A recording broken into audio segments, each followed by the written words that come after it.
Alors, lors du cours précédent, nous avons mis en place la notion d'aire cérébrale impliquée dans la reconnaissance des visages, d'aire cérébrale impliquée dans la reconnaissance de la voix, reconnaissance essentielle à la communication sociale.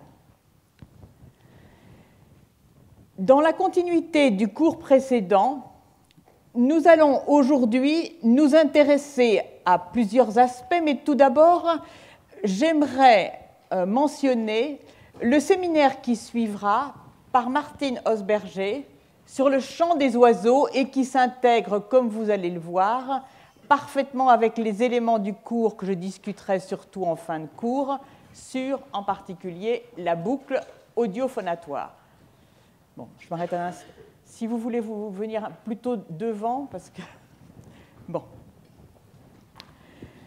Alors, dans l'intégration des informations qui portent sur la connaissance, la reconnaissance de la voix et des visages, nous avons vu tout d'abord les éléments de la reconnaissance donc, de la voix avec les diverses aires impliquées,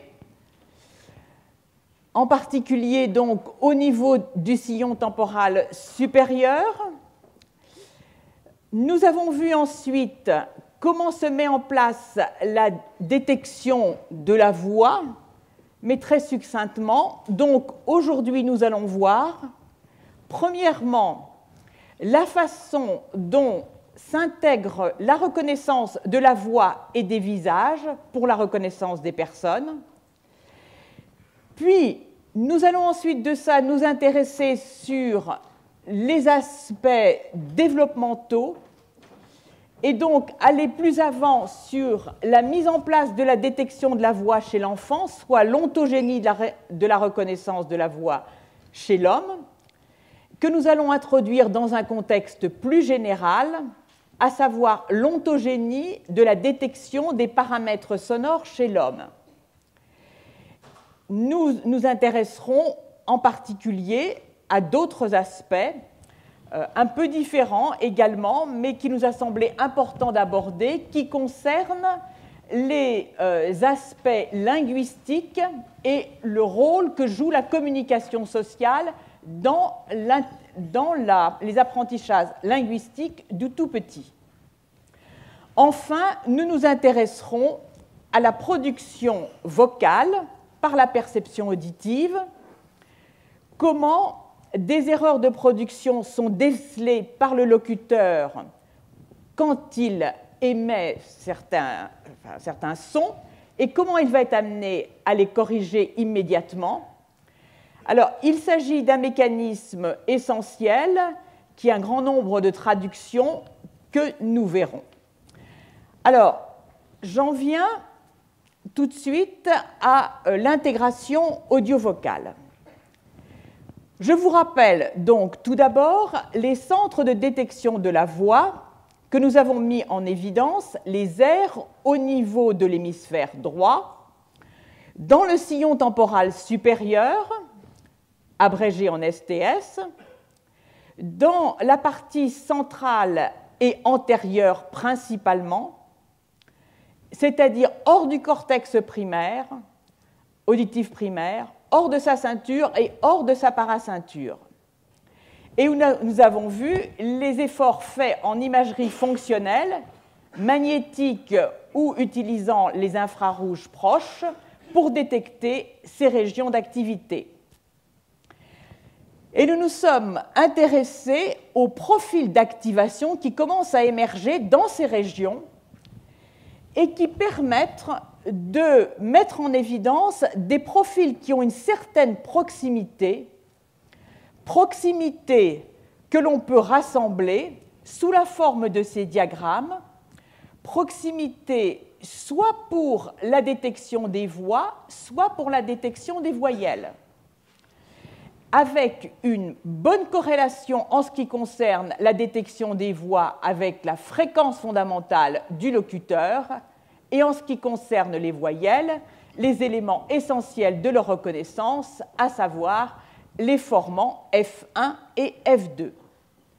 Puis nous avons mis en place les aires de reconnaissance des visages, avec en particulier cette aire ici abrégée en FFA pour l'aire faciale fusiforme, et dans la région occipitale, cette aire de détection des visages, donc occipitale.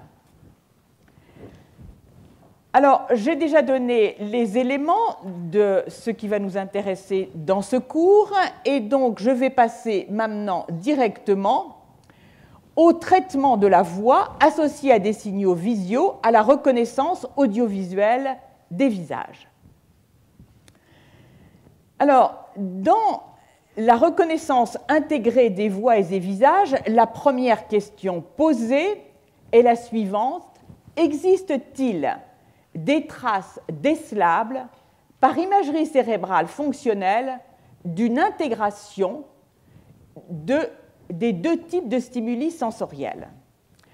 Alors, je vais vous donner les éléments de réponse dont on dispose aujourd'hui, qui pour beaucoup ont été obtenus par Katharina von Kleinstein.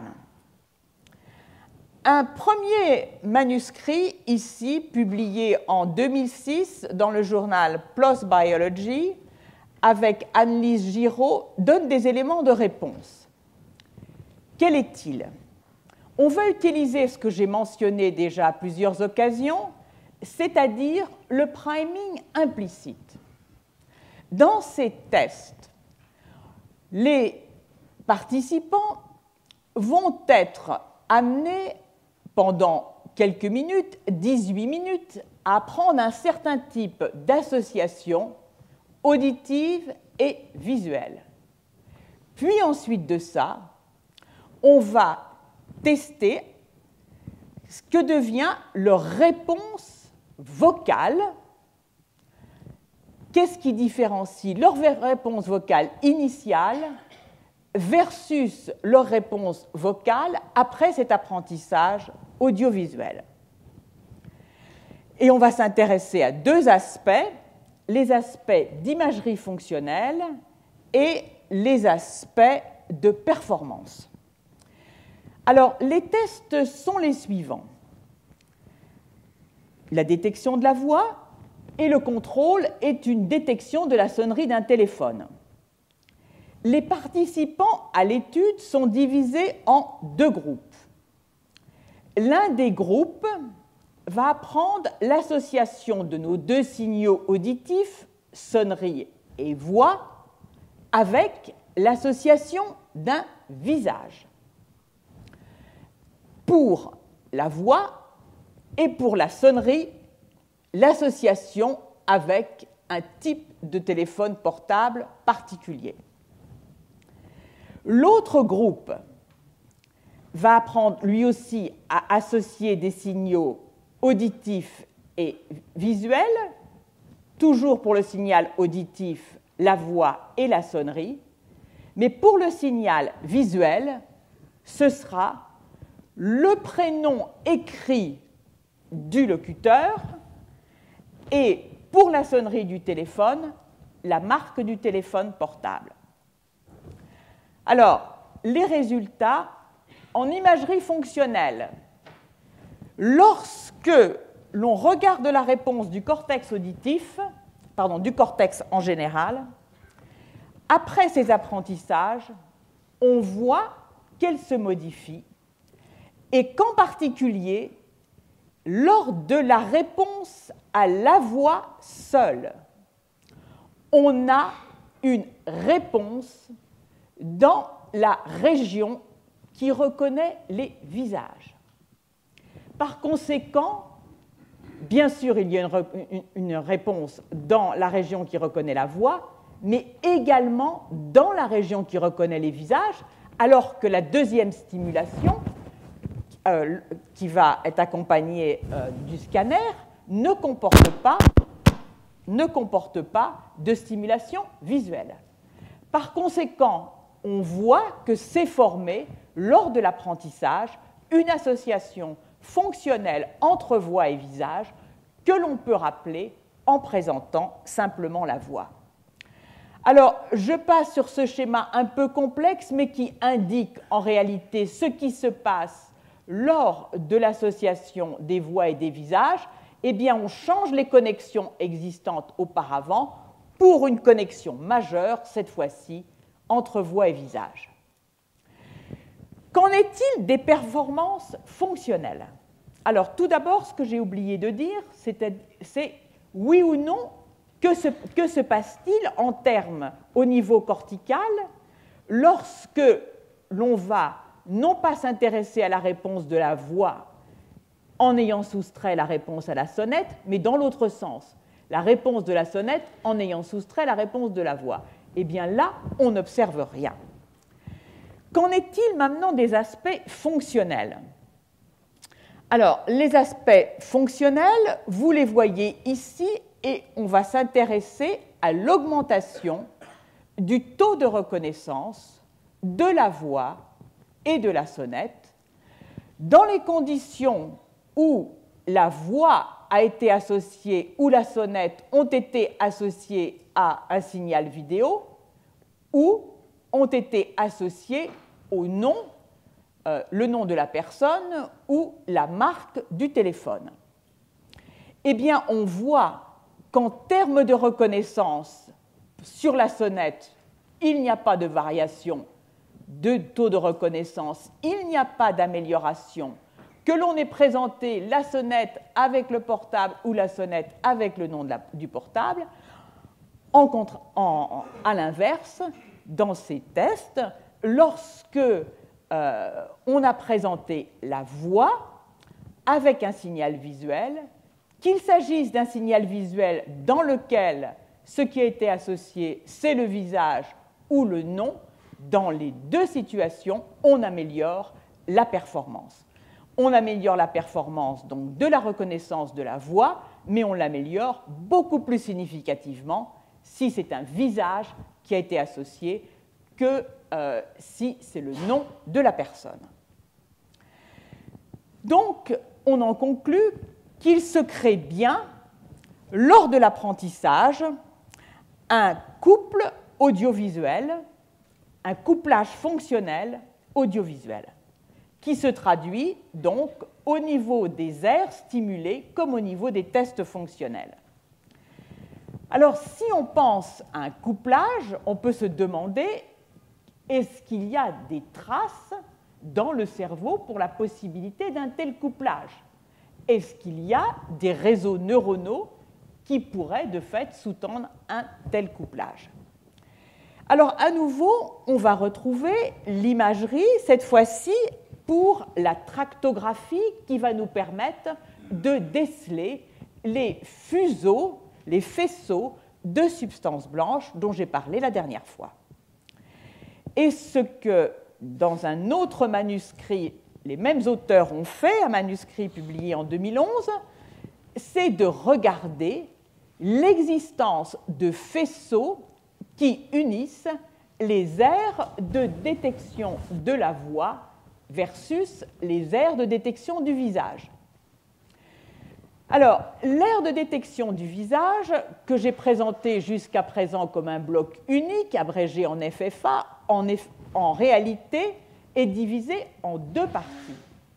Une partie qui ne répond qu'au visage et une partie qui est multisensorielle, c'est-à-dire qui peut être stimulée, par exemple, à l'inverse, dans les tests où on aurait associé dans l'épreuve d'apprentissage voix et visage et où on reviendrait stimuler, par exemple, avec la voix, comme on l'a fait tout à l'heure, eh bien, la région FFA qui va être stimulée et cette région qui est indiquée non pas par un petit V pour celle qui est spécifique du visage, mais par un petit c que nous verrons tout à l'heure. Eh bien, oui, on peut mettre en évidence des faisceaux au niveau du sillon temporal supérieur que j'ai évoqué un grand nombre de fois dans la reconnaissance de la voix, principalement dans sa partie antérieure et médiane, faisceaux qui non seulement lient les diverses aires du sillon temporal supérieur, mais lie ces aires à la région de reconnaissance des visages que vous voyez ici en jaune. Une analyse quantitative de ces faisceaux a été effectuée, faisceaux donc allant de l'aire postérieure du sillon temporal supérieur, qui est peu impliqué dans la reconnaissance de la voix, à l'aire de reconnaissance des visages, la partie moyenne, pareil, liée à l'aire de reconnaissance des visages, et la partie antérieure. Eh bien, on voit ici le degré de connectivité est indiqué en ce qui concerne la région de reconnaissance des visages qui ne répond qu'au signal visuel et celle qui répond à des signaux multisensoriels. Eh bien, on voit que la connexion est plus importante, elle existe pour les 3 cas, comme on l'a vu, et elle est plus importante pour l'aire multisensorielle. Les deux autres histogrammes sans barre représentent en fait le nombre d'individus chez lesquels on a pu suivre cette connectivité, alors que les 2 premiers indiquent l'importance de ces faisceaux, donc calculés par le nombre de voxels que l'on peut déceler. Donc, il y a un substrat par ces faisceaux. C'est une analyse qui est encore grossière, mais c'est là où on est aujourd'hui, la science, dans ses recherches de connexion des 2 types d'air. Alors, je vais maintenant en venir un peu tout naturellement lier ce que nous venons de voir à ce que nous avons vu la semaine dernière, c'est-à-dire que se passe-t-il chez les individus prosopagnosiques qui ne reconnaissent pas les visages et dont je vous ai dit que le premier signe pour eux, c'est le fait que ces personnes vont avoir une absence de confiance dans la reconnaissance et l'identification des visages qui leur sont familiers. Eh bien, un article publié dans PNAS en 2008 répond à cette question avec un ensemble de tests voisins de ceux que j'ai évoqués tout à l'heure.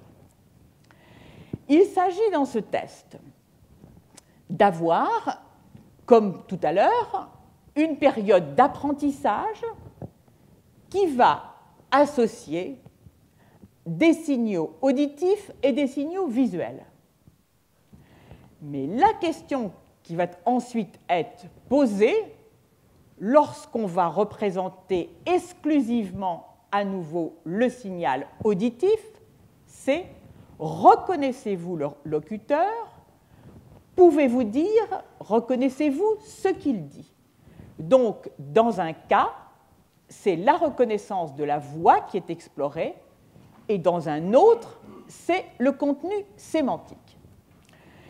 Alors, l'association dans la période d'apprentissage est faite de la façon suivante. C'est une association entre la voix et les visages en vidéo ainsi que leur nom. Deuxième type d'association, la voix et des symboles de l'activité de ces personnes.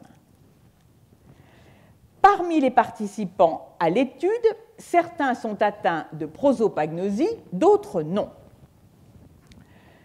Alors, on va voir sur le test comportemental de reconnaissance de la parole et du locuteur, quel est l'effet de l'apprentissage antérieur par l'association voix-visage ou voix-type de travail. Eh bien, on voit, si je puis dire, que dans la reconnaissance du locuteur, de la voix du locuteur comme de la parole, il y a un effet d'augmentation de la reconnaissance dû à l'association voix-visage comparée à voix-occupation dans la reconnaissance de la parole comme dans la reconnaissance du locuteur, mais le bénéfice est beaucoup plus important pour la reconnaissance du locuteur que la reconnaissance de la parole. Alors, qu'en est-il chez les prosopagnosiques? Si je ne vous avais pas montré, je ne sais pas ce que vous auriez répondu. J'aurais dû d'ailleurs ne pas montrer tout de suite ce diagramme. Eh bien, dans la reconnaissance du locuteur, ici, on voit que chez les prosopagnosiques, les avoir entraînés à associer voix-visage n'augmente en rien la reconnaissance du locuteur par sa voix. On s'y attendait quelque part. Par contre, ce qui est un peu plus inattendu, c'est que dans la reconnaissance du contenu lexical, les prosopagnosiques sont aussi l'amélioration par l'association voix-présentation du visage en vidéo a un effet identique chez les prosopagnosiques et chez les personnes qui ne sont pas atteintes de prosopagnosie. Alors, venons-en maintenant, c'est toujours la même façon de procéder, à l'imagerie fonctionnelle par résonance magnétique nucléaire. On va s'apercevoir que dans la tâche de reconnaissance de la parole, il y a aussi rappel d'une aire de reconnaissance des visages.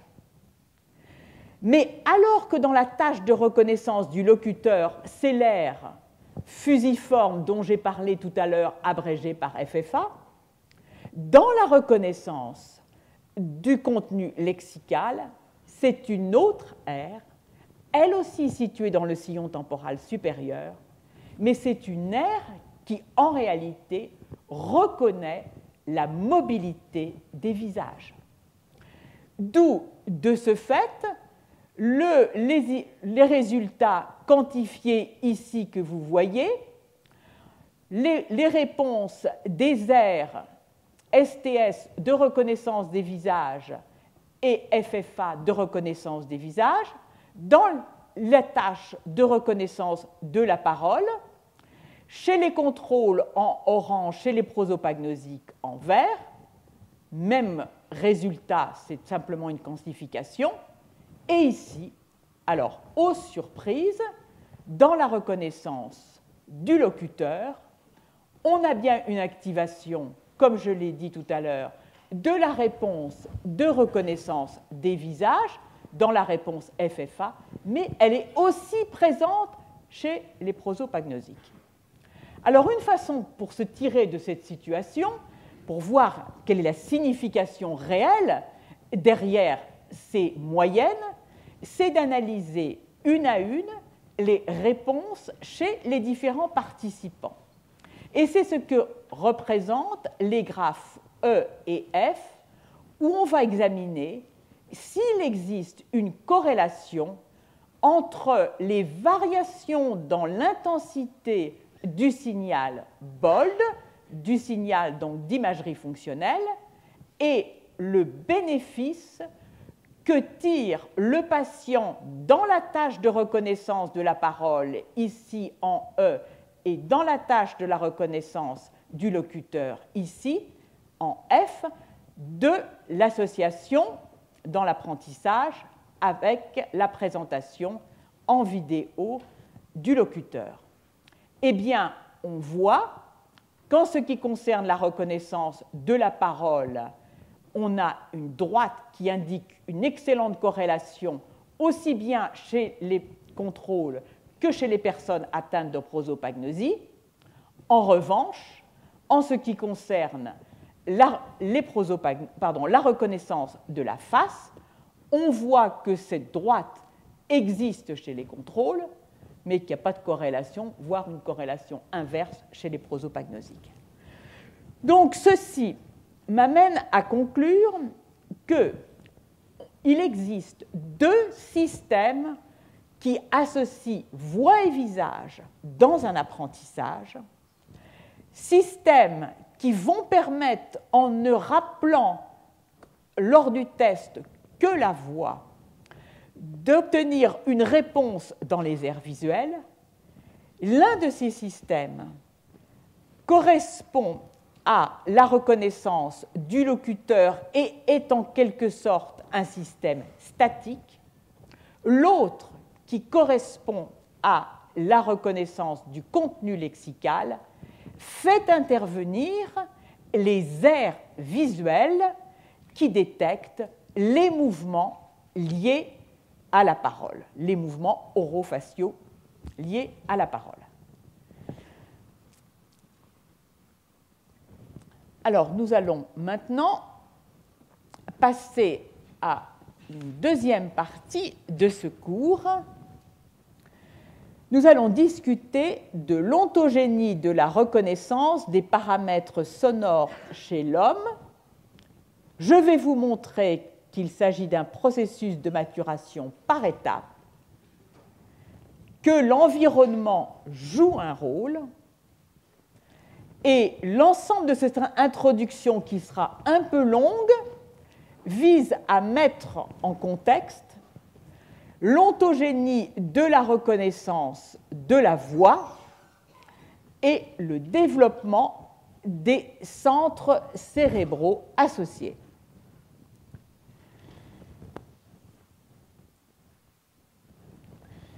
Alors, comment va-t-on explorer chez l'enfant la mise en place des différents paramètres de reconnaissance des sons? Alors, on peut utiliser des tests comportementaux. On peut apprendre à un jeune enfant dès 6 mois à se tourner vers une personne pour laquelle il vient de reconnaître, par exemple, une irrégularité dans sa voix. On peut également, autre test comportemental, analyser sa production vocale. Enfin, heureusement, on peut faire appel à des tests objectifs. J'ai parlé déjà à plusieurs reprises dans ce cours et dans d'autres de la négativité de discordance. Alors, pour rappel, la négativité de discordance, c'est ce potentiel électrique que l'on dit lié à l'événement, qui est détecté par électroencéphalographie, et nous verrons que l'on peut aussi le déceler par magnétoencéphalographie. Ce potentiel a été découvert par le Finlandais Nathan en 1978. Il se traduit pour l'essentiel par une réponse automatique et inconsciente à tout type de discordance introduite dans un signal sensoriel régulier. Le sujet est mis en présence d'un signal répété. Lorsque sa monotonie est rompue, il y a détection de cette rupture par l'apparition d'une grande onde négative. Alors, la perte de régularité, donc, c'est l'élément essentiel, et nous verrons que, puisque l'on est capable de mettre ce test en œuvre in utero, durant le développement, ou du moins à la fin du développement, l'embryon et le fœtus est déjà capable de déceler des régularités auditives. Alors, cette onde apparaît 150 à 200 millisecondes après la rupture de la régularité du signal.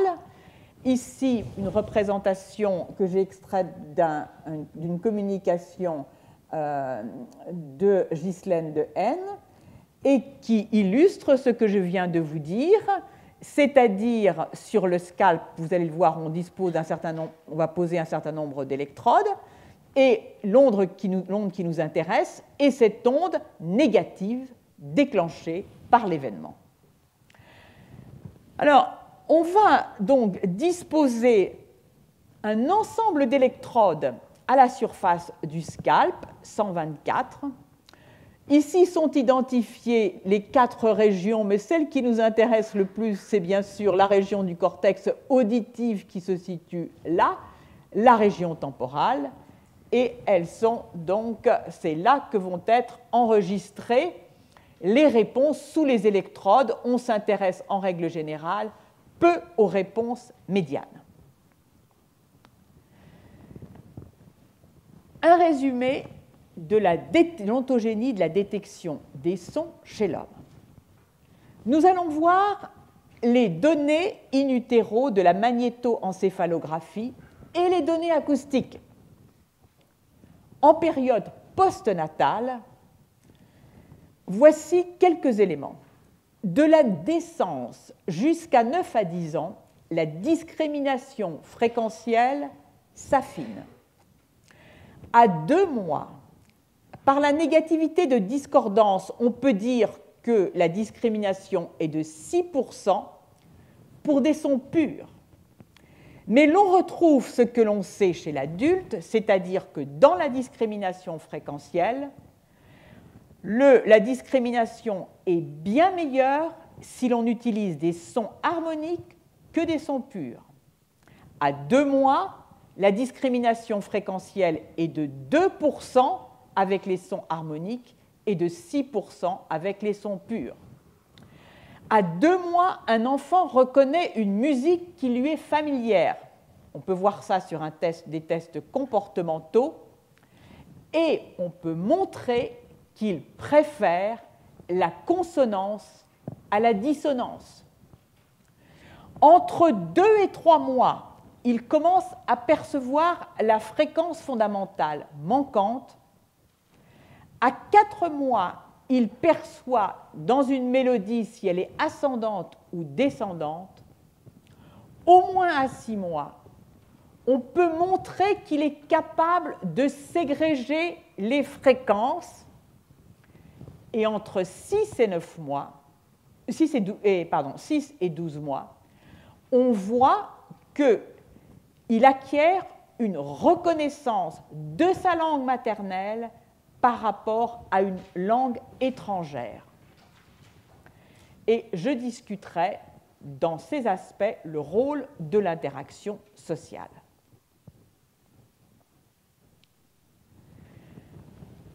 Alors, nous allons passer à ce que l'on peut voir in utero.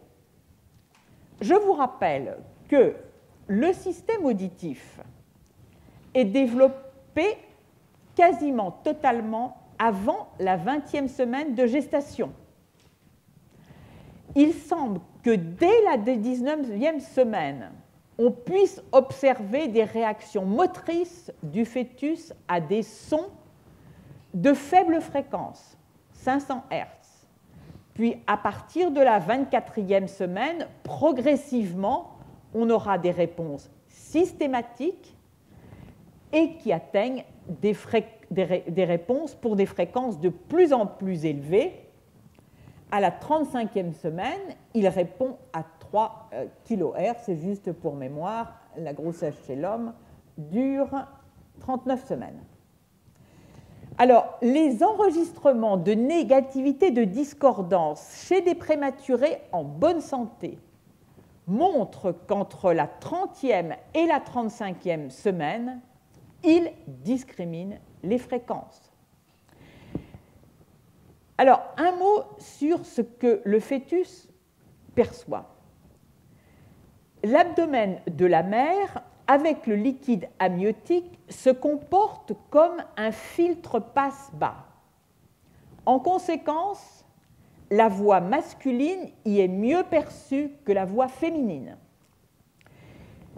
Ces éléments ont été obtenus il y a déjà assez longtemps, principalement grâce à des enregistrements qui ont été faits chez des brebis gestantes où on a introduit le microphone au niveau du fœtus.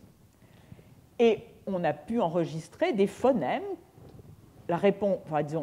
enregistrer ce que sont les phonèmes après la traversée de l'abdomen. On peut les reconnaître et également ce que sont les fréquences détectées. Et donc, c'est ainsi qu'on a vu que l'abdomen, durant la gestation, se présente plutôt comme un filtre passe-bas.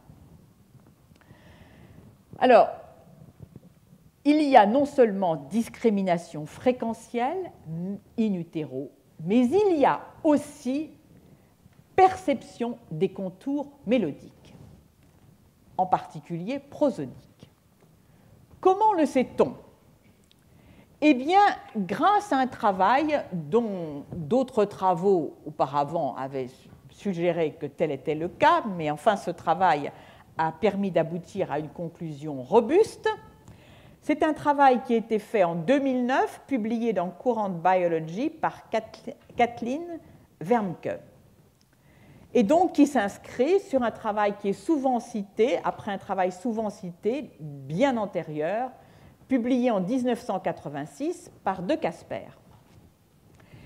L'étude a consisté en l'analyse du cri de 30 nouveau-nés dont la langue maternelle de la mère est le français et de 30 nouveau-nés dont la langue maternelle est l'allemand. On est ici 2 jours après la naissance. Les nouveau-nés, on va les appeler français, produisent ce type de vocalisation, dont vous voyez ici la variation en amplitude en fonction du temps et le spectrogramme. Les nouveau-nés allemands produisent un spectrogramme et une variation d'amplitude en fonction du temps qui est différente. Les résultats sont quantifiés ici. Dans la réponse du pic d'intensité vocale et dans la réponse qui correspond à la détection de la fréquence, à la fréquence fondamentale, et on s'intéresse là au moment où, en quelque sorte, le pic est maximal en intensité et la fréquence fondamentale est maximale. Alors on voit que ces pics sont décalés aussi bien pour l'intensité que pour la fréquence fondamentale maximale dans le temps chez les nouveau-nés français versus les nouveau-nés allemands. Le temps, en fait, ceci correspond à ce type de courbe de vocalisation chez les nouveau-nés français versus les nouveau-nés allemands. Alors, cette expression du cri est apparentée à la langue. La langue française utilise beaucoup plus ces montées lentes de la fréquence fondamentale, alors que la langue allemande utilise les baisses lentes de la fréquence fondamentale. Par conséquent, on est amené à penser que, in utero, il y a donc reconnaissance de la prosodie de la mère, et non seulement il y a reconnaissance, en tout cas de la langue maternelle, mais en plus, ces nouveau-nés, dès la naissance, sont capables de modifier, enfin disons d'avoir un cri qui les reflète, alors qu'évidemment, à cette époque-là, ils n'émettent pas la moindre nalation et bien sûr pas le moindre premier mot. Donc, ces nouveau-nés ont mémorisé les principaux profils d'intonation de leur langue et ils sont capables de les reproduire. Alors, on avait ces éléments en ce qui concerne les enfants de 7 à 18 mois, mais là, on est dans une situation tout autre, puisque ce que l'on détecte ici, c'est ce que l'enfant in utero a en quelque sorte appris. Alors, la fréquence fondamentale manquante. Alors, tout d'abord, qu'est-ce que sa détection et à quoi sert-elle? On l'a vu à plusieurs reprises. La détection de la hauteur tonale s'appuie sur la détection de la fréquence fondamentale. Elle fournit l'identité de l'objet vibrant, elle fournit, à travers la reconnaissance de la voix de la personne, son âge et son sexe, la reconnaissance de la personne elle-même. Par ailleurs, à côté de ces éléments d'identité, la fréquence fondamentale donne des indications sur l'état émotionnel des personnes. Elle varie dans des contextes de colère, de joie ou autres. Donc, la détection de la fréquence fondamentale est absolument essentielle. Or, dans beaucoup de situations, la fréquence fondamentale est absente du spectre des harmoniques, on dit qu'elle est manquante, soit parce qu'elle n'a pas été amplifiée quand il s'agit de certains sons voisés à travers le tractus vocal, soit qu'elle ait été absorbée par l'environnement, soit que lorsque, par exemple, il s'agit d'échanges téléphoniques, les fréquences les plus basses ne passent pas, par conséquent, la fréquence fondamentale est absente. Eh bien, la détection de la fréquence fondamentale est un phénomène très général, très conservé à travers l'évolution. On le retrouve chez les oiseaux, les mammifères et les poissons. Alors, l'objectif des travaux qui vont illustrer ce que j'ai dit tout à l'heure est d'être capable de dire quand le jeune enfant reconnaît la fréquence fondamentale. Alors, la suite des présentations des sons qui vont lui être faites, dans un premier temps, on établit la régularité. On établit la régularité en lui présentant une paire de sons toutes les secondes qui est faite de 2 sons harmoniques qui sont présentés à 400 millisecondes d'écart. Les barres vous indiquent les fréquences qui composent les spectres harmoniques. Dans les répétitions que vous voyez ici, la fréquence fondamentale est présente. Donc, l'enfant va s'habituer à déceler la fréquence fondamentale. En tout cas, c'est ce qu'on espère. Le test va être fait en modifiant non pas le son 1 qui garde sa structure harmonique avec sa fréquence fondamentale, mais le son 2. Dans le son 2, la fréquence la plus basse est plus élevée que celle du son 1. Par conséquent, si c'est elle qui est reconnue, on maintient une régularité. Mais la fréquence dans ce son 2, la fréquence fondamentale, est manquante. Et si elle est détectée, elle va être plus basse.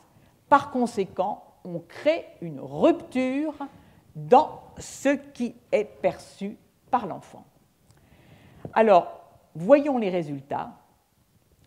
Eh bien, oui, avec ce test, on peut mettre en évidence par la discordance de négativité la détection de la fréquence fondamentale sous la forme de cette grande onde négative. On est ici chez l'adulte. Qu'en est-il chez l'enfant? L'enfant de 7 mois reconnaît la fréquence fondamentale, l'enfant de 4 mois la reconnaît, pas celui de 3 mois. Pour autant, il y a maturation dans la détection par le fait que la latence de cette onde varie. Elle varie entre 4 mois et 7 mois, et elle varie aussi entre 7 mois et l'adulte. Donc, nous venons de voir la détection de la fréquence fondamentale et comment on peut la mettre en évidence et mettre en évidence son ontogénie. Ségréger les sons par leur contenu fréquentiel est absolument indispensable quand plusieurs locuteurs s'expriment en même temps.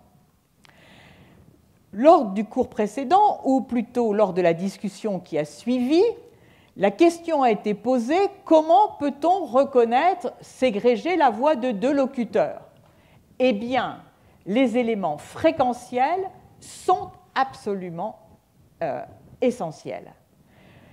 Une des façons de ségréger la voix d'un homme et d'une femme, ou de deux hommes qui parlent ensemble, c'est de regrouper les harmoniques, c'est ce que fait votre cerveau, regroupe les harmoniques de l'un et de l'autre.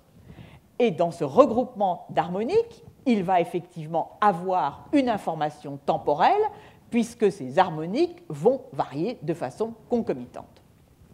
Donc la question qui est posée, c'est à partir de quel âge un enfant est-il capable de ségréger les sons par leur contenu fréquentiel? Alors le test qui va être mis en place est le même que jusqu'à présent, c'est-à-dire qu'il va reposer... Non, pardon, c'est un test comportemental, excusez-moi, et dans lequel on va présenter 6 fréquences harmoniques, mais la troisième fréquence du spectre va être modifiée progressivement, c'est-à-dire on va la modifier d'abord de 8% par rapport à ce qu'elle devrait être pour être intégrée dans le spectre harmonique, 6%, 4%, 2% et 1%. Et c'est un test donc comportemental. On demande à l'adulte quelle est, à partir de quelle variation il détecte ou cesse de détecter le spectre comme comprenant un intrus. Eh bien, si la fréquence, la troisième harmonique, était modifiée de 8% vers le haut ou vers le bas, il la détecte, il détecte l'intrus, 6%, 4% aussi, la performance devient un peu moindre pour 2% et est carrément plus mauvaise pour 1%. Qu'en est-il chez l'enfant? Eh bien, on peut montrer que chez des enfants de 6 mois, ils sont capables de détecter l'intrus quand il diffère de la fréquence attendue de 8 à 6%. Dans un autre groupe, également, mais plus faiblement, 4%, et ne le détecte pas lorsque la différence est de 2%. Donc, dès 6 mois, l'enfant peut, sur ces tests, est capable de ségréger l'information qui vient de deux locuteurs. Alors, j'ai parlé jusqu'à présent de donc, la reconnaissance des sons dans des tests objectifs ou des tests subjectifs en faisant totalement fi de l'environnement. Alors, ça n'est pas soutenable très longtemps parce que quantité d'informations, quantité de travaux ont montré que l'environnement joue un rôle essentiel, d'une part, dans les aspects de production vocale et également dans les aspects de reconnaissance. Je vais mentionner, pour illustrer chacun de ces points, 2 articles. Le premier est un article de Patricia Kuhl, qui est une référence dans le domaine de la reconnaissance de la voix et de la parole. Et l'objectif de son travail va être d'être capable de voir comment est-ce que d'abord on peut modifier ce qui se passe entre 6 mois et 12 mois chez un enfant, c'est-à-dire le fait que, reconnaissant de plus en plus fréquemment les probabilités de transition dans les syllabes de sa langue maternelle, il en vient à reconnaître essentiellement sa langue maternelle et de moins en moins une langue étrangère. Alors que l'enfant de 6 mois, avant 6 mois, reconnaît de façon équivalente les 2 types de langues. Alors, ce qui va être fait, c'est d'exposer des enfants de 6 mois, soit leur langue maternelle pendant un protocole qui va durer quelques minutes, soit à leur langue maternelle, soit à du chinois. Et ensuite, ce qui va être vu par test comportemental, c'est la façon dont l'enfant reconnaît maintenant la langue maternelle versus la langue chinoise. Alors, ce qui va être vu, c'est donc que ce qui va être observé, c'est qu'il y a de fait possibilité d'obtenir en quelque sorte une prolongation de la reconnaissance de la langue étrangère si l'enfant, entre 9 et 10 mois, est mis en contact avec une langue étrangère, le chinois. Donc ceci signifie que cette période, en fait, entre 6 et 9 mois, où l'enfant reconnaît préférentiellement et quasi exclusivement sa langue maternelle, en réalité comporte une plasticité et que sous apprentissage, on peut prolonger la reconnaissance d'une langue étrangère. Alors, pour revenir au point qui nous intéresse, c'est-à-dire le point de l'environnement. Que se passe-t-il si cet apprentissage est fait dans 2 conditions différentes? C'est-à-dire, s'il a été fait, comme ce que je viens de vous dire jusque-là, dans le contexte où le locuteur anglais ou chinois, qui parlait anglais ou chinois, était présent, ou simplement si on a affaire à une vidéo. Eh bien, le résultat est extrêmement clair. Ces apprentissages ne sont pas du tout acquis à partir d'une présentation audiovisuelle. Ils nécessitent le contact avec la personne. Alors, donc, apprentissage, mémorisation, réouverture en quelque sorte de cette période à l'apprentissage qui n'est possible qu'en présence d'une personne vivante.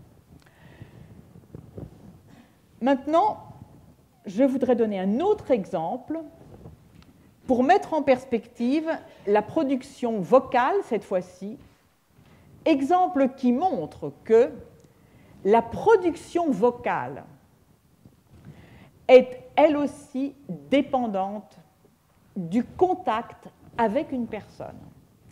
La production vocale, et cette fois-ci, il s'agit d'enfant de 8 mois. Ici, vous voyez quelques exemples de sa production vocale qui est plus ou moins élaborée. Tantôt, il s'agit de sons voisés avec du bruit, tantôt, au contraire, il s'agit de structures qui ont des structures consonantes, faites de consonnes et de voyelles, de véritables syllabes, qui vont jusqu'à des formes qui rappellent celles de l'adulte par le spectre harmonique de la voyelle qui est très bien formé. Eh bien, la question qui est posée, c'est est-ce que les vocalisations d'un enfant changent, ou la qualité des vocalisations change en fonction de la présence maternelle?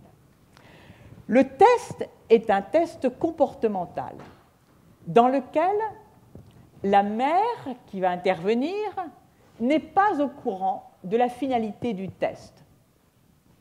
La mère et l'enfant vont jouer ensemble pendant une trentaine de minutes, puis on va enregistrer les vocalisations de l'enfant.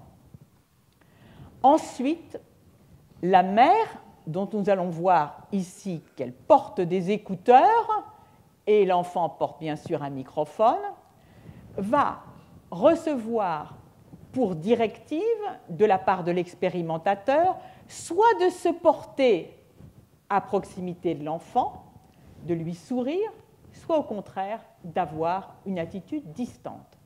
Il n'y a aucune émission vocale par la mère. On enregistre et on compare ce que deviennent les émissions vocales avant, quand le contexte, quand la mère a eu une attitude, disons, de proximité versus une attitude distante.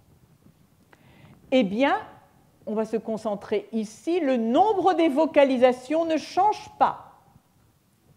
Mais par contre, la qualité des vocalisations change.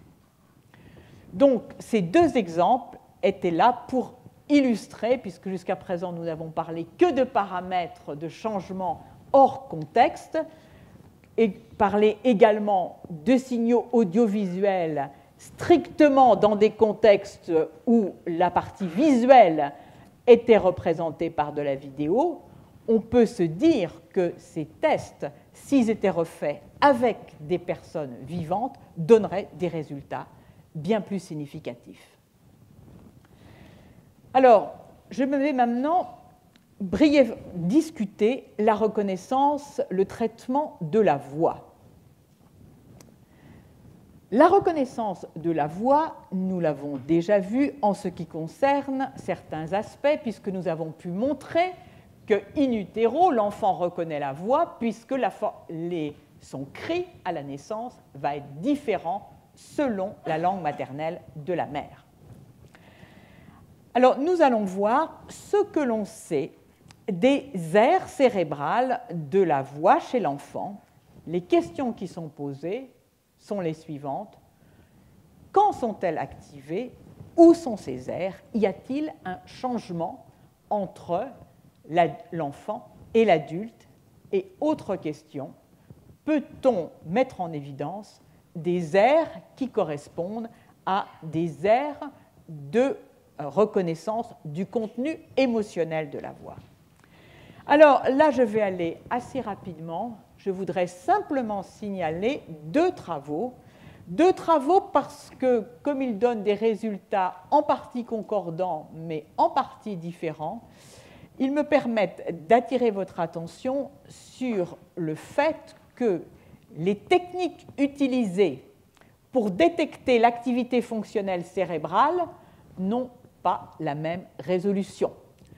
Dans le premier cas, il s'agit d'une technique qui utilise les infrarouges proches, technique que nous avons déjà vue. Et on va regarder où se situent les aires de reconnaissance de la voix. À chaque fois, il s'agit de signaux soustraits versus à d'autres sons. Et on peut mettre en évidence que dès le 7e mois chez cet enfant, il existe des aires actives dans l'hémisphère droit. On en trouve également une dans une situation haute, plus postérieure, dans l'hémisphère gauche. Qu'en est-il à 4 mois? Eh bien là, on ne retrouve pas ces aires par cette technique, dont la particularité est la suivante. Les techniques de... pour l'animation sonore. Les techniques en infrarouge proche ne détectent que l'activité dans les couches superficielles du cortex. Et qu'en est-il de la réponse à des stimulations qui sont des stimulations de voix qui traduisent le bonheur, la colère ou neutre? Eh bien oui, chez l'enfant de 7 mois, on peut mettre en évidence deux aires qui correspondent à la détection donc, du contenu émotionnel de la voix. L'une, l'aire 17, nous l'avons vu précédemment, est une des aires de reconnaissance de la voix, et l'autre est autre. Je passe rapidement juste pour mentionner le fait qu'une étude publiée l'année suivante, le premier papier était publié dans Neurone en 2010, le second dans Courant Biology en 2011, cette fois-ci par imagerie fonctionnelle, par résonance magnétique nucléaire, donnent des résultats un peu assez différents. Premièrement, ces résultats précisent, les données sont beaucoup plus précises et elles montrent que chez l'enfant, comme chez l'adulte, à 7 mois, c'est principalement la région antérieure du sillon temporal supérieur qui répond à la voix. Elle montre que ces régions sont déjà stimulées à 3 mois. Donc, par conséquent, dans ce test, avec une résolution autre, plus peut-être intervient le fait que l'enfant est endormi, mais ça me paraît assez peu probable, on peut en tout cas s'appuyer sur ces résultats pour dire qu'il existe des aires activées par la voix spécifiquement chez l'enfant de 3 mois. Quant aux aspects, au contenu émotionnel, eh bien, les résultats sont là différents, puisque les auteurs retrouvent les aires habituellement activées par l'émotion, c'est-à-dire au niveau du cortex singulaire.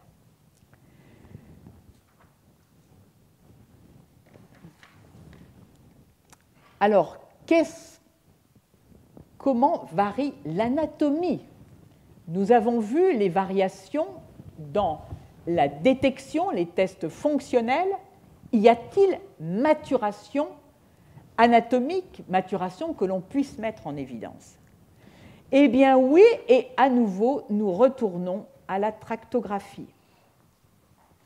Nous retournons à la tractographie et il s'agit d'un manuscrit qui a été publié dans PNAS en 2011 et qui montre la différence qui existe en ce qui concerne les faisceaux qui sont liés à la reconnaissance auditive chez l'adulte et chez le nouveau-né.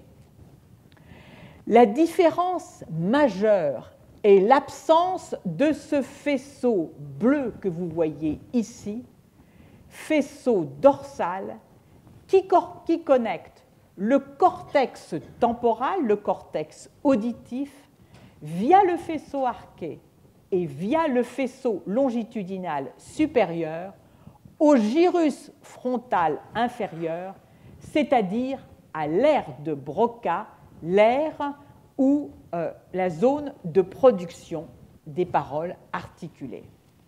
Donc, on voit bien que, et ce travail maintenant demande à être étendu très systématiquement pour pouvoir obtenir une véritable corrélation morpho-fonctionnelle entre les tests dont j'ai parlé tout à l'heure, en particulier les tests très fins de négativité et de discordance, qui doivent être contrôlés avec les structures anatomiques.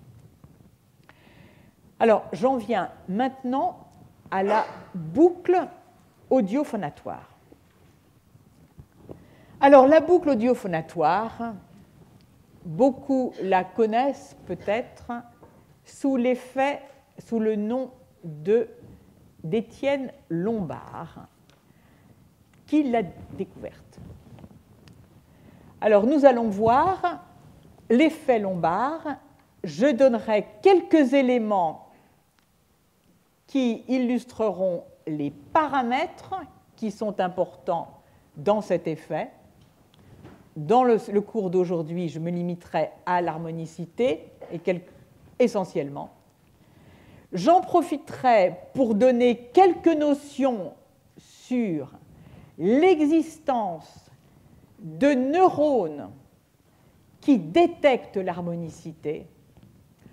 Autant que cela peut paraître curieux, mais c'est seulement en 2005 que ces neurones ont été mis en évidence. Et puis, je parlerai de l'ontogénie de l'effet Lombard pour rester homogène chez l'enfant. Alors, Lombard publie ce manuscrit en 1910. C'est une communication faite dans une séance de l'Académie de médecine. C'est un ORL français, vous le voyez ici. Il rapporte chez un patient, chez des patients, ce qu'il appelle le signe de l'élévation de la voix. Signe qu'il conclut en rapprochant, dit-il, deux observations. Les sourds par les lésions périphériques de l'appareil labyrinthique élèvent anormalement la voix. L'intonation chez eux n'est plus modulée. L'effort phonatoire est toujours sans proportion avec le résultat à obtenir, qui est de se faire entendre d'un interlocuteur placé à la distance ordinaire de la conversation. Un sujet dont l'audition est intacte élève anormalement la voix au milieu d'un vacarme intense. Chemin de fer, dit-il en 1910. Cette élévation de la voix n'est pas seulement nécessitée par l'obligation de se faire mieux entendre d'un interlocuteur, mais bien aussi par celle de s'entendre mieux soi-même. Tout se passe comme si le sujet était momentanément dans les conditions d'un malade dont l'audition est abaissée par lésion de l'oreille interne. Et il poursuit à propos d'un patient dont il dit, il a une surdité unilatérale. Je remarquai bientôt au cours de recherche sur l'audition d'un malade, aujourd'hui on ne parle plus de malade pour les malentendants, alors on dira d'une personne atteinte d'un problème labyrinthique unilatéral, que chaque fois qu'un appareil à bruit était placé à l'oreille non sourde, c'étaient les appareils de Barani, la voix ordinaire de conversation prenait instantanément le caractère bien connu de la voix des sourds labyrinthiques. Inversement, l'enlèvement ou l'arrêt de l'appareil assourdissant était suivi du retour immédiat à l'intensité vocale habituelle. Le malade ne paraissait pas avoir connaissance de ce double changement. Alors, l'effet lombard connaît une recrudescence d'intérêt que montrent les publications ici, qui ne cessent de croître au cours des 20 dernières années, dont certaines sont faites chez l'homme et d'autres chez l'animal en noir. Alors, l'intérêt de l'effet lombard va croissant non seulement parce que de fait, maintenant, on peut l'étudier chez l'animal, il est présent chez les mammifères, il est présent chez les oiseaux. On se pose la question de sa présence chez les batraciens, mais rappelons-nous que les grenouilles qui croassent ont une telle intensité sonore qu'on n'imagine pas très bien comment elles pourraient encore élever la voix. C'est peut-être là l'explication. Il y a un regain d'intérêt pour cet effet lombard dû aux modifications de notre environnement. Les concentrations humaines vont croissantes dans les villes et pour les oiseaux, dans les régions de déboisement, ils sont exposés à des bruits urbains intenses. Enfin, ce regain d'intérêt tient au fait que l'effet lombard a été ensuite appelé parole lombard à un moment seulement, mais pour illustrer le fait qu'il ne s'agit pas simplement d'une élévation de la voix. Il y a élévation de l'intensité de la voix, il y a élévation de la fréquence fondamentale de la vibration des cordes vocales, il y a allongement de la durée, par exemple, lors de la prononciation de voyelles. Alors, on dit que l'effet lombard est plus important chez les femmes que chez les hommes. À vérifier, les femmes feraient des efforts vocaux plus importants pour se faire entendre. Bon. À vérifier. Alors, le dispositif qui est mis en œuvre pour étudier cet effet donc, de boucle audiophonatoire est schématisé ici. Le participant à l'étude a devant lui un micro et des écouteurs sur les oreilles. Il va tantôt simplement entendre sa propre voix, tantôt après extraction d'un certain nombre de paramètres vocaux, la fréquence fondamentale, qui lui sera seule donnée en retour, ou la fréquence fondamentale associée à l'harmonique 1, 1 plus 2, 1 plus 2 plus 3. Qu'observe-t-on maintenant sur les réponses en termes d'intensité de sa voix lorsque le retour ne comprend que la fréquence fondamentale? Eh bien, l'intensité de sa voix augmente, de fait, excusez-moi.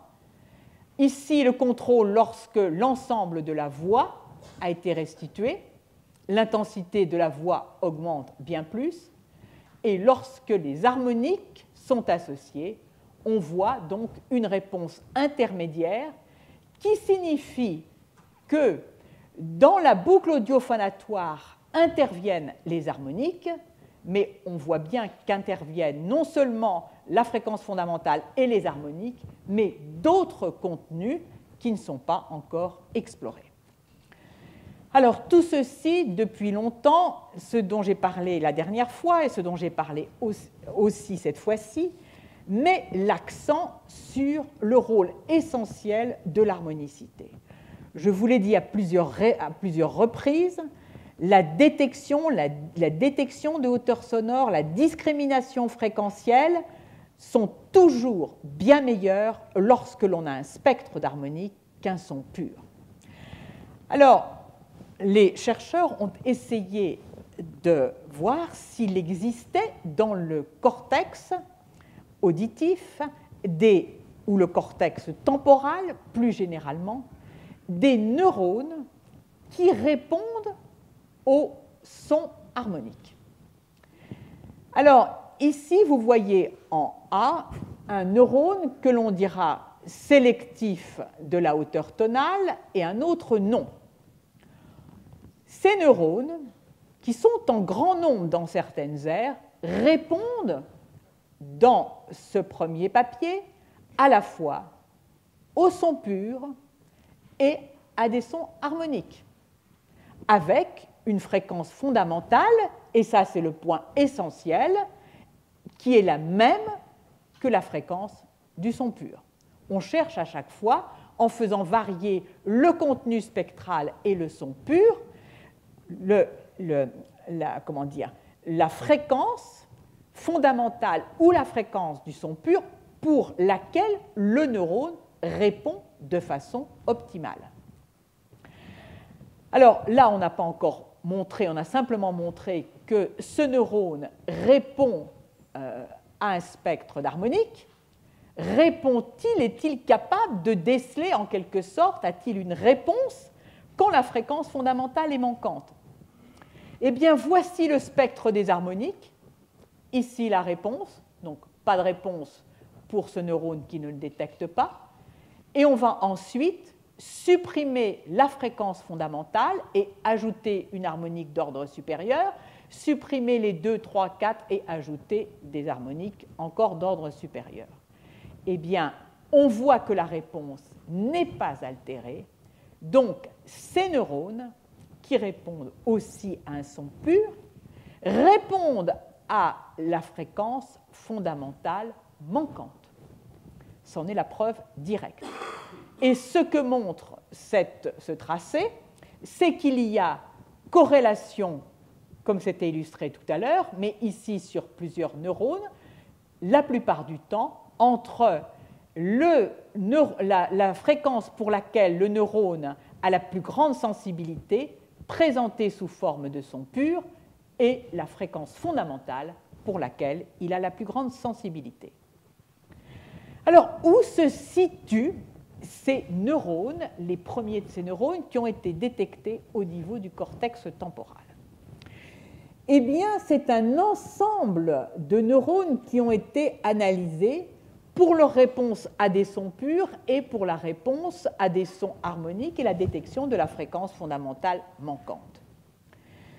Donc, vous voyez ici, on retrouve l'aspect, mais beaucoup moins élaboré que ce que je vous ai montré la dernière fois, des cartes tonotopiques du cortex temporal et les réponses dans lesquelles on trouve que le neurone répond à la fréquence fondamentale sont figurées ici par ces petits carrés noirs. Ces petits carrés noirs sont totalement localisés. Ici, le cortex primaire avec l'aire A1, R et RT, il va de soi qu'il s'agit d'enregistrements neuronaux unitaires. On est chez le singe, chez un petit singe, le marmouset, et donc on a donc cette petite aire qui fait 1 mm² et qui se situe en bordure de l'aire A1, R et RT du cortex primaire et également en bordure de ce que l'on peut appeler la ceinture et même la paraceinture. Spécificité, dans cette région ne sont présents que des neurones qui répondent à des fréquences basses. Le maximum ici détecté de réponse optimale pour des fréquences données, son pur ou son harmonique, se situe à 800 Hz. Or, c'est précisément ce que l'on sait des aptitudes à extraire la fréquence fondamentale. Nous avons vu, c'était différent ce que nous avons vu chez la souris la dernière fois, mais chez l'homme, l'aptitude à extraire la fréquence fondamentale est bonne seulement, et très bonne même, seulement jusqu'à 800 Hz. Alors, j'en viens maintenant à reprendre cette boucle audiophonatoire, mais dans un contexte ontogénique. Alors, je n'ai pas pu montrer, nous avons vu juste le spectre harmonique et comment le spectre harmonique présent dans la boucle auditive de retour influence la production vocale. Maintenant, ce que je voudrais montrer, c'est quand se met en place cette boucle audiophonatoire. Alors, ici, il s'agit de tests comportementaux dans lesquels ce qui va être exploré, c'est l'existence ou non de la boucle audiophonatoire chez de jeunes enfants. Des enfants dont l'âge est de 4 ans pour un certain groupe et pour un autre groupe de 2 ans, 2 ans et demi.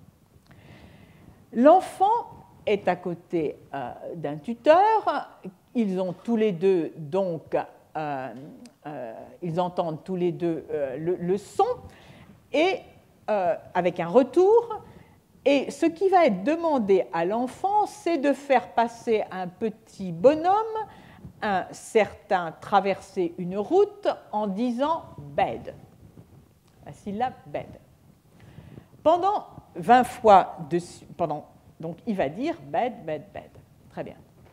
Et puis, on va modifier le retour. Il entend le son qu'il prononce. 20 fois, il entend bed. Et au bout d'un certain temps, on commence à introduire dans le retour, on modifie le signal sonore dans le retour.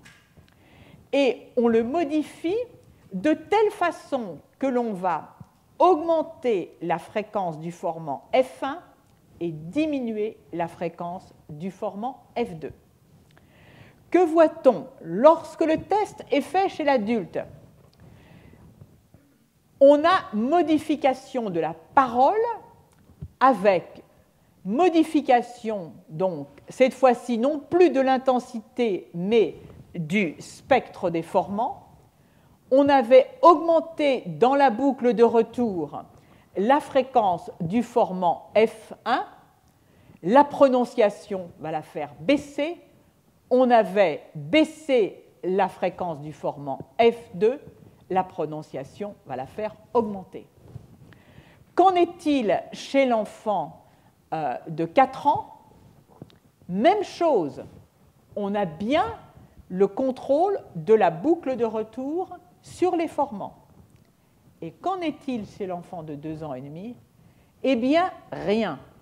Rien, c'est-à-dire qu'il n'y a pas de correction des fréquences émises par le retour auditif.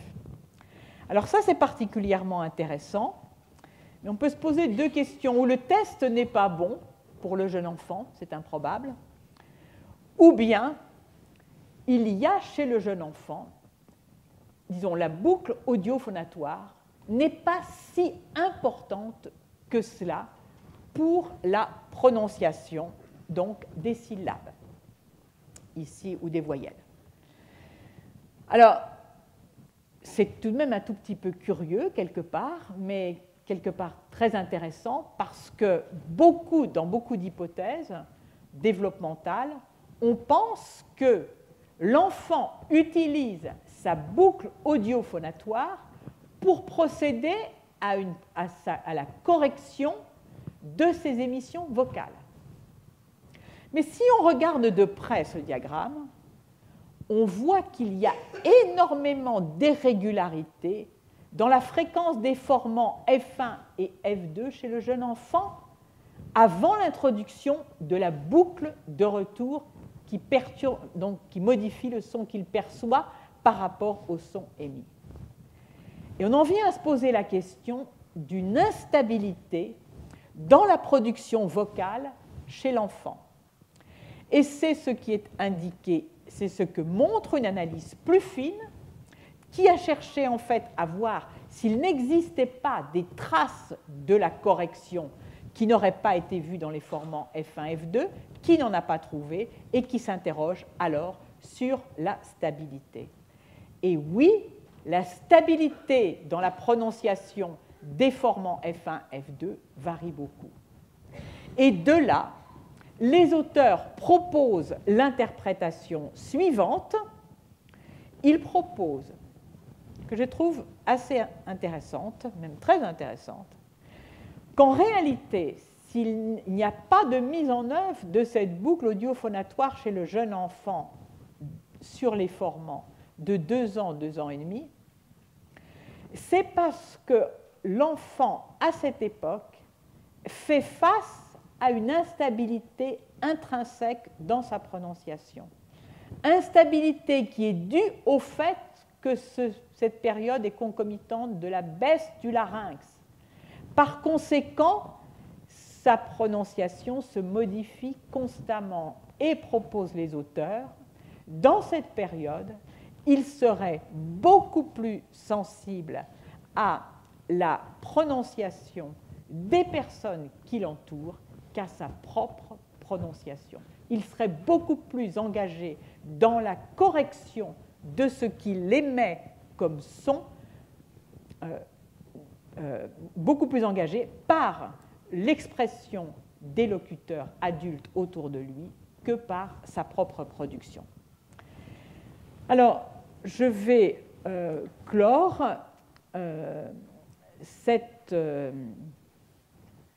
l'ensemble de ces résultats. D'abord en disant que je n'ai abordé là que de façon superficielle la boucle audiophonatoire. On sait aujourd'hui que c'est un système très complexe. La boucle audiophonatoire ou l'effet lombaire n'est pas que audiophonatoire. Il y a perception, les chanteurs vous le diront, on peut percevoir par voie somatique la façon dont les cartilages laryngés ont bougé au moment de l'émission. Donc, il n'y a pas dans cette correction de l'émission de la voix qu'une correction qui passe par sa propre voix, par le cycle de sa propre voix. Il y a aussi une connexion de type somatosensoriel.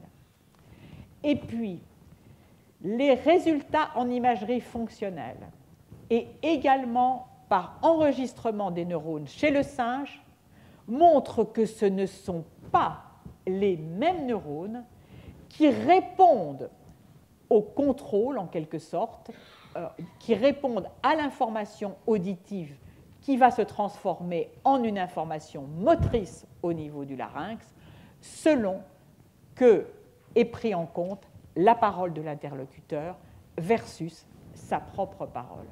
Donc nous n'en sommes qu'au début de ce déchiffrage de la boucle audiophonatoire. Voilà, je vous remercie de votre attention et nous allons avoir maintenant le plaisir d'écouter le séminaire de Martine Osberger. Voilà.